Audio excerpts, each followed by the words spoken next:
পাঁশকুড়া অনেক জায়গা আমরা কন্ট্রোল করলো, এই জায়গাগুলো ডুবে যাবে। আমি বলবো ডিএমকে এক্ষুনি এখান থেকে লোক শিফট করাতে।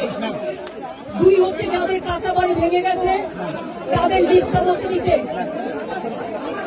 তিন হচ্ছে যাদের জমি নষ্ট হয়ে গেছে, শস্য নষ্ট হয়ে গেছে, তারা চিন্তা করবেন না, তারা শস্য বীমার টাকা পাবেন শস্য বীমার টাকা। আপনারা যতদিন বাড়ি ফিরতে না পারবেন সরকার রিলিফ দেবে, আপনাদের যা সাহায্য করার করবে। এটা ঝাড়খণ্ড জল ছেড়েছে এবং ডিবিসি কেন্দ্রীয় সরকারের সংস্থা আমার মনে হচ্ছে 4 লাখ কিউসেককে ছাড়িয়ে গেছে, যা কোনোদিন জীবনে হয়নি।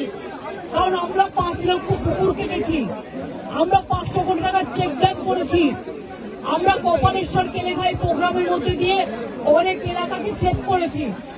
ঘাটাল মাস্টারঘাট প্ল্যান যেটা পড়ে আছে 10 বছর ধরে, সেটাও আমরা ডিপিআর তৈরি করছি, আগামী 2 বছরের মধ্যে করে দেব। কিন্তু তা সত্ত্বেও যদি এই রেটে জল ছাড়ে, আর ডিবিসির জল ধারণ ক্ষমতা এখন মাত্র 36% এসছে, কেন কেন্দ্রীয় সরকার ডিবিসি ড্রেজিং করবে না, ডিসিলটেশন করবে না? ডিবিসির জলে কেন বাংলা ডুববে আমি জানতে চাই, আমরা কৈফিয়ত চাই।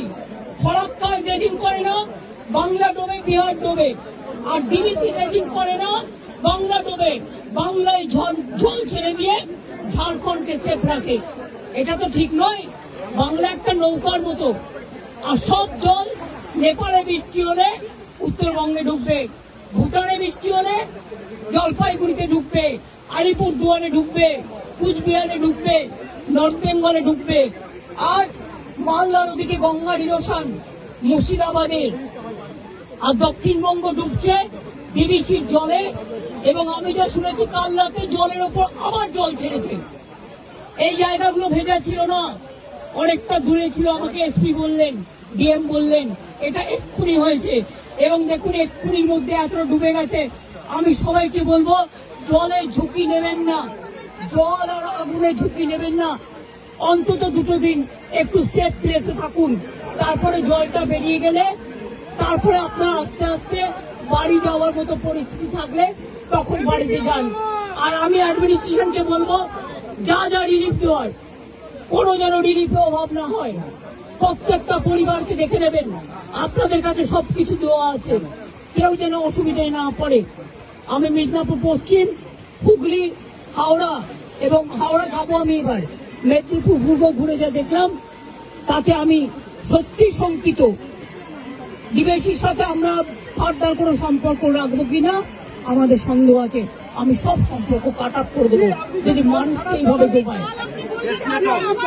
আবার ছেড়েছে, মানে পুরো চক্রান্ত, মানে এটা পূর্ব পরিকল্পিত এবং এটা পরিকল্পিত বন্যা। এটা আমাদের বৃষ্টির জলে বন্যা নয়, বৃষ্টি হয়েছে 3-4 দিন, কিন্তু এটা ম্যান মেড প্ল্যান। আমি আবার আপনাদের বলছি, আমি এখানে যারা আছেন এই দেখুন কতটা ভরে গেল আপনারা থাকতে থাকতে। আমি আপনাদের অনুরোধ করব সরে যান এক্ষুনি মানুষকে নিয়ে। সামনে থেকে যারা দোতলায় দাঁড়িয়ে আছেন, ওই বাড়িটাও ভেঙে পড়তে পারে জলের তোড়ে, প্লিজ আপনারা সেফ জায়গায় চলে যান। জল কিন্তু 8 ঘন্টার মধ্যে ডুবিয়ে দেয় সব, আগুন যেমন হু হু করে ডুবিয়ে দেয়। আমরা পাঁশকুড়া থেকে, আমি দেবরাতেও জানি হয়েছে, দেবরা আমি দেখতে দেখতে এলাম।